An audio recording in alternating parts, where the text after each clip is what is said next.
অসমকাষ্ট YouTube চেনেলৰ অন্য এটা নতুন ভিডিঅ'ত আপোনালোক সকলোকে স্বাগতম জনাইছোঁ আৰু আজি হ'ল 7 জানুৱাৰী আজিৰ দিনটোৰ কেইবাটাও গুৰুত্বপূৰ্ণ খবৰ আপোনালোকৰ লগত শ্বেয়াৰ কৰিবলৈ ওলাইছোঁ আৰু এনেকুৱা ধৰণৰ খবৰসমূহ নিতৌ চাবলৈ এই চেনেলটো ছাবস্ক্ৰাইব কৰি ভিডিঅ'টোত এটা লাইক কৰি দিবলৈ নাপাহৰিব। দিব বিচাৰিছোঁ আজিৰ দিনটোৰ প্ৰথমটো খবৰ, উৰুকাৰ বজাৰত মাছ ব্যৱসায়ীয়ে ল'ব নোৱাৰিব অধিক দাম ল'লেই হ'ব একশ্যন। অধিক দাম ল'লেই বিপদত পৰিব মাছ ব্যৱসায়ী। উৰুকাৰ বজাৰত যদি মাছ ব্যৱসায়ীয়ে অধিক দাম লয় তেনেহ'লে মাছ বেপাৰীয়ে পৰিব বিপদত। নিৰ্ধাৰণ কৰি দিয়া হ'ব সৰু বৰ সকলো মাছৰ দাম। মাছৰ মূল্য নিৰ্ধাৰণৰ বাবে নিৰ্দেশনা মীন বিভাগৰ। বজাৰে চোকা নজৰ ৰাখিব জিলা প্ৰশাসনে। মাঘ বিহুৰ পূৰ্বে ৰাজ্যৰ মীন বিভাগৰ বিশেষ নিৰ্দেশনা জাৰি। মীন ব্যৱসায়ীয়ে যাতে অধিক দাম ল'ব নোৱাৰে তাৰ বাবে নিৰ্দেশনা জাৰি কৰা হ'ব। নিৰ্ধাৰণ কৰি দিয়া হ'ব সৰু বৰ সকলো মাছৰ দাম। বজাৰে চোকা নজৰ ৰাখিব জিলা প্ৰশাসনে। মাঘ বিহুৰ পূৰ্বে ৰাজ্যৰ মীন বিভাগৰ বিশেষ নিৰ্দেশনা জাৰি। উৰুকাৰ বজাৰত যাতে মাছ ব্যৱসায়ীয়ে য'তে মতে দাম বেছি ল'ব নোৱাৰে তাৰ বাবে প্ৰশাসনে চোকা নজৰ ৰাখিব আৰু মাঘ বিহুৰ পূৰ্বে ৰাজ্যৰ মীন বিভাগৰ বিশেষ নিৰ্দেশনা জাৰি কৰা হৈছে। বজাৰে চোকা নজৰ ৰাখিব জিলা প্ৰশাসনে। নিৰ্ধাৰণ কৰি দিয়া হ'ব সৰু বৰ সকলো মাছৰ দাম। দিব বিচাৰিছোঁ মহিলা উদ্যমিতা আঁচনিক লৈ আন এটা গুৰুত্বপূৰ্ণ খবৰ। মাননীয় মুখ্যমন্ত্ৰী ডক্টৰ হিমন্ত বিশ্ব শৰ্মাৰ নেতৃত্বত অসম চৰকাৰে অসমৰ নাৰী শক্তিক সবল কৰাৰ বাবে কোনো ধৰণৰ আপোচ নকৰে। এই কথা দোহাৰি মাননীয় মুখ্যমন্ত্ৰীয়ে আজি বোকাখাতত মুখ্যমন্ত্ৰী মহিলা উদ্যমিতা অভিযানৰ অধীনত ২৭,১৬৬ গৰাকী নাৰী উদ্যমিতাক ১০,০০০ টকাৰ প্ৰাৰম্ভিক পুঁজিৰ মূলধন বিতৰণ কৰে।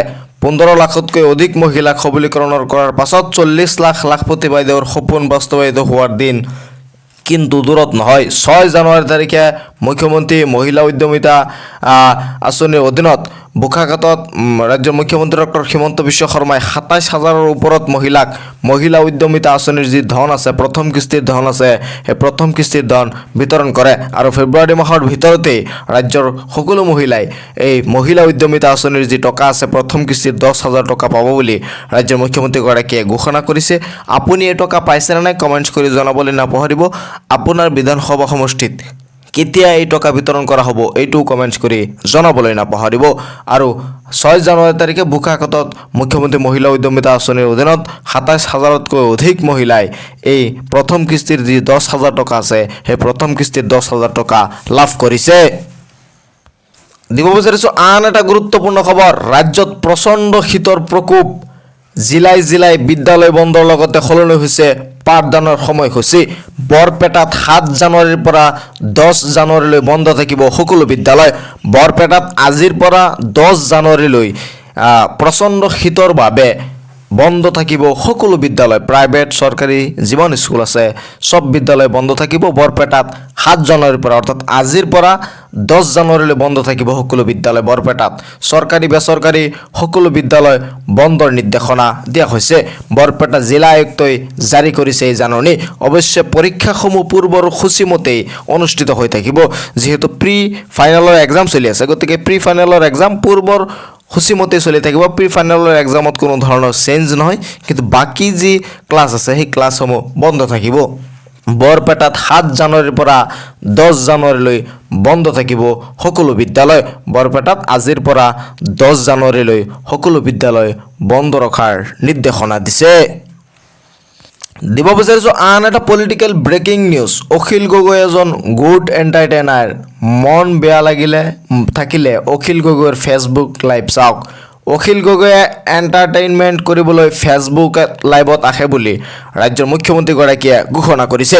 অখিল গগৈৰ ফেচবুক লাইভ মই সদায় চাওঁ। ৰাজ্যৰ মুখ্যমন্ত্ৰীগৰাকীয়ে কৈছে যে অখিল গগৈৰ ফেচবুক লাইভ মই সদায় চাওঁ আৰু অখিল গগৈ এনজয় কৰিবলৈ বা এণ্টাৰটেইনমেণ্ট কৰিবলৈহে ফেচবুক লাইভত আহে। মনটো বেয়া লাগি আছে অখিল গগৈৰ ফেচবুক লাইভ চাওক। আপোনাৰ যদি মনটো বেয়া লাগি আছে তেনেহ'লে আপুনি অখিল গগৈৰ ফেচবুক লাইভ চাওক বুলি ৰাজ্যৰ মুখ্যমন্ত্ৰীগৰাকীয়ে উল্লেখ কৰিছে। অখিল গগৈয়ে চিৰিয়াছ কথা লৈ লাইভ নাহে। অখিল গগৈৰ কথা কোনেও গুৰুত্ব নিদিয়ে। অখিল গগৈৰ ফেচবুক লাইভ চাই মই ভাল পাওঁ বুলি ৰাজ্যৰ মুখ্যমন্ত্ৰীগৰাকীয়ে উল্লেখ কৰিছে। মনটো এনজয় কৰিব পাৰে অখিল গগৈৰ ফেচবুক লাইভ চাই, আপুনি মনটো এনজয় কৰিব পাৰে, এণ্টাৰটেইন কৰিব পাৰে অখিল গগৈৰ ফেচবুক লাইভ চাই। অখিল গগৈ এজন গুড এণ্টাৰটেইনাৰ বুলি ৰাজ্যৰ মুখ্যমন্ত্ৰীগৰাকীয়ে উল্লেখ কৰিছে। অখিল গগৈক কটাক্ষ মুখ্যমন্ত্ৰী ডক্টৰ হিমন্ত বিশ্ব শৰ্মাই। তেওঁ কৈছে যে অখিল গগৈৰ ফেচবুক লাইভ মই যেতিয়া মোৰ মনটো বেয়া লাগে তেতিয়া আহি চাওঁ, মোৰ মনটো ভাল কৰিবলৈ অখিল গগৈৰ ফেচবুক লাইভ চাওঁ। অখিল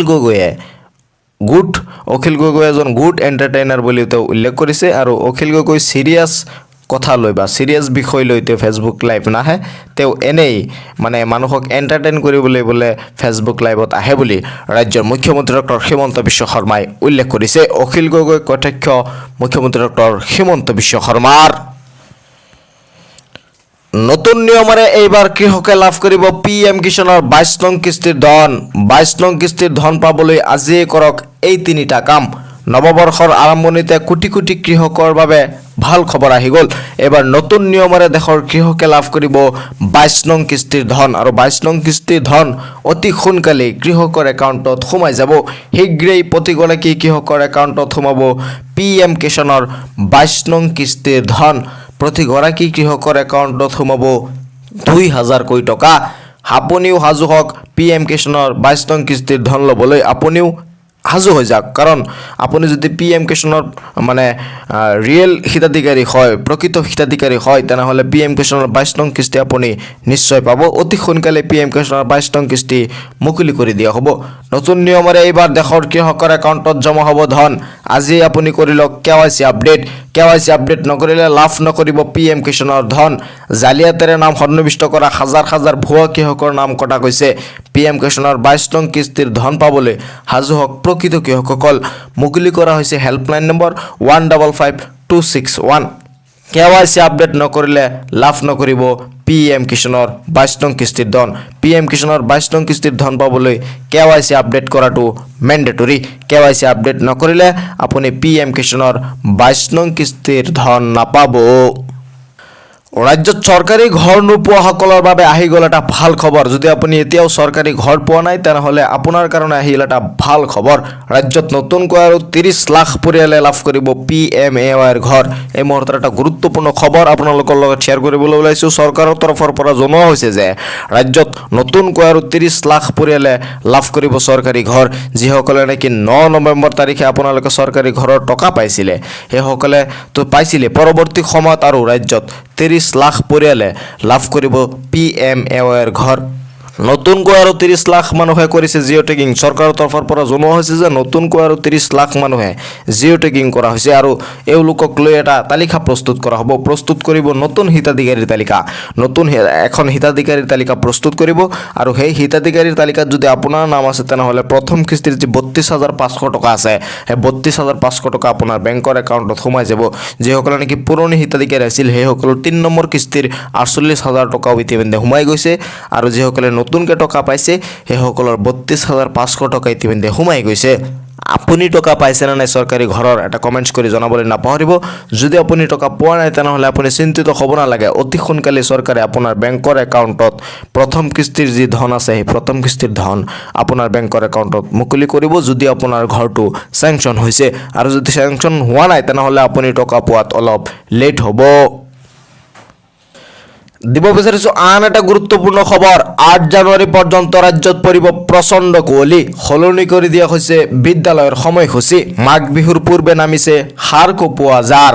প্ৰচণ্ড কুঁৱলীৰ ফলত দেখা নোপোৱা হৈছে বাট পথ। সলনি কৰি দিয়া হৈছে বিদ্যালয়ৰ সময়সূচী। প্ৰচণ্ড কুঁৱলীৰ ফলত দেখা নোপোৱা হৈছে বাট পথ। 8 জানুৱাৰী পৰ্যন্ত ৰাজ্যত পৰিব প্ৰচণ্ড কুঁৱলী। এই প্ৰচণ্ড কুঁৱলী 8 জানুৱাৰী পৰ্যন্ত থাকিব বুলি বতৰ বিজ্ঞানীয়ে জনাইছে। গতিকে আপোনালোকে ৰাজপথত যেতিয়া গাড়ী মটৰ বা যান বাহন আপোনালোকে চলাব সাৱধান হওক। আৰু এই প্ৰচণ্ড শীতৰ বাবে ইতিমধ্যে বিদ্যালয়ৰ সময়সূচীও সলনি কৰি দিয়া হৈছে। কেইবাখনো বিদ্যালয় বন্ধ ৰখাৰ নিৰ্দেশনাও দিয়া হৈছে আৰু কেইবাখন জিলাত ইতিমধ্যে বিদ্যালয়ৰ সময়সূচীও চেঞ্জ কৰি দিয়া হৈছে। দিব বিচাৰিছোঁ আন এটা গুৰুত্বপূৰ্ণ খবৰ। আহি গ'ল মুখ্যমন্ত্ৰীৰ বাবু আঁচনিৰ প্ৰপত্ৰ। ক'ত কেনেকৈ আপুনি আবেদন কৰিব বাবু আঁচনিৰ কাৰণে এই ভিডিঅ'টোত আপোনালোকে জানিব পাৰিব। মুখ্যমন্ত্ৰীৰ নিযুত বাবু আঁচনিৰ প্ৰপত্ৰ মুকলি কৰি দিয়া হৈছে। স্নাতক আৰু স্নাতকোত্তৰ পৰ্যায়ৰ পৰীক্ষাৰ্থীয়ে কৰিব পাৰিব আবেদন। ডিগ্ৰী আৰু মাষ্টাৰ ডিগ্ৰীৰ ষ্টুডেণ্টে আবেদন কৰিব পাৰিব। স্নাতক প্ৰথম বৰ্ষৰ শিক্ষাৰ্থীয়ে লাভ কৰিব প্ৰতি মাহেকত 1,000 টকা। ডিগ্ৰীত পঢ়ি থকা ষ্টুডেণ্টে 1,000 টকা লাভ কৰিব পাৰিব। যিসকলে নেকি BA BSc BComত পঢ়ি আছে প্ৰথম বৰ্ষৰ ষ্টুডেণ্ট হ'ব লাগিব। বছৰটোত 10 মাহলৈ লাভ কৰিব এই ধন। 10টা কিস্তি দিয়া হ'ব। 10 মাহত আপোনালোকে 10,000 টকা পাব। যিসকলে নেকি স্নাতক প্ৰথম বৰ্ষত পঢ়ি আছে অৰ্থাৎ ডিগ্ৰী ফাৰ্ষ্ট ইয়াৰত পঢ়ি আছে BSc BComত সেইসকলে 1,000 টকা মাহিলী পাই থাকিব। স্নাতকোত্তৰ প্ৰথম বৰ্ষৰ শিক্ষাৰ্থীয়ে লাভ কৰিব 2,000 টকা আৰু যিসকলে নেকি মাষ্টাৰ ডিগ্ৰী কৰি আছে প্ৰথম ইয়াৰত আছে ফাৰ্ষ্ট ইয়াৰত আছে সেইসকলে মাহেকত 2,000 টকা পাই থাকিব আৰু 10 মাহ পাই থাকিব। বছৰি 4 লাখতকৈ কম উপাৰ্জন কৰা পৰিয়ালৰ ছাত্ৰই পাব এই সুবিধা। বাণীকান্ত কাকতি বঁটা পোৱা শিক্ষাৰ্থীয়ে নাপাব এই আঁচনিৰ সুবিধা। মুখ্যমন্ত্ৰীৰ জীৱন প্ৰেৰণা আঁচনিৰ পোৱা সকলো বঞ্চিত হ'ব ধন লাভৰ পৰা। যিসকলে নেকি স্কুটি পাইছে বা যিসকলে নেকি মুখ্যমন্ত্ৰীৰ জীৱন প্ৰেৰণা আঁচনি পাই আছে সেইসকলে এই আঁচনি নাপায় আৰু বছৰি 4 লাখতকৈ বেছি উপাৰ্জন কৰা ফেমিলিৰ ল'ৰাই এই আঁচনি নাপায়। আঁচনিৰ সবিশেষৰ বাবে যোগাযোগ কৰক বিদ্যালয় কৰ্তৃপক্ষৰ সৈতে। আপুনি আঁচনিৰ বিষয়ে যদি আৰু জানিব বিচাৰে ফৰ্ম কালেক্ট কৰিব বিচাৰে তেনেহ'লে আপোনাৰ কলেজৰ কৰ্তৃপক্ষৰ সৈতে যোগাযোগ কৰক। আবেদনৰ বাবে লাগিব ৰেচন কাৰ্ড নাইবা ইনকাম চাৰ্টিফিকেট। আপোনাৰ ৰেচন কাৰ্ড নহ'লে ইনকাম চাৰ্টিফিকেট থকাটো বাধ্যতামূলক। মুখ্যমন্ত্ৰী নিযুত বাবু আঁচনিৰ প্ৰপত্ৰ মুকলি কৰি দিয়া হৈছে। প্ৰপত্ৰ যদি আপুনি পাব বিচাৰে তেনেহ'লে আপোনাৰ কলেজৰ সৈতে যোগাযোগ কৰক আৰু আঁচনিৰ বাবে আপোনাৰ ইনকাম চাৰ্টিফিকেট আৰু ৰেচন কাৰ্ড থকাটো বাধ্যতামূলক। আৰু আপুনি জীৱন প্ৰেৰণা আঁচনি পালে নহ'ব বা চৰকাৰৰ স্কুটি যদি পাইছে তেনেহ'লে আপুনি আঁচনিৰ কাৰণে যোগ্য নহয়। আৰু যদি আপোনাৰ ফেমিলি 4 লাখতকৈ বেছি ইনকাম কৰে বছৰি তেনেহ'লেও আপুনি এই আঁচনিৰ কাৰণে উপযুক্ত নহয়। এই খবৰসমূহ শ্বেয়াৰ কৰি দিব যাতে সকলোৱে চাব পাৰে। মোৰ এই চেনেলটো ছাবস্ক্ৰাইব কৰি ৰাখিব পৰৱৰ্তী ভিডিঅ' পাবলৈ। আজিৰ এই ভিডিঅ'টো এতিয়াই শ্বেয়াৰ কৰি দিয়ক যাতে একেলগে বহুখিনি খবৰ সকলোৱে আজিৰ দিনটোৰ চাই ল'ব পাৰে। গতিকে ভিডিঅ'টো শ্বেয়াৰ কৰি মোৰ চেনেলটো ছাবস্ক্ৰাইব কৰি দিয়ক। লগ পাম পৰৱৰ্তী ভিডিঅ'ত। চাই থাকিব আপোনালোকৰ আপোন চেনেল অসম কাষ্ট।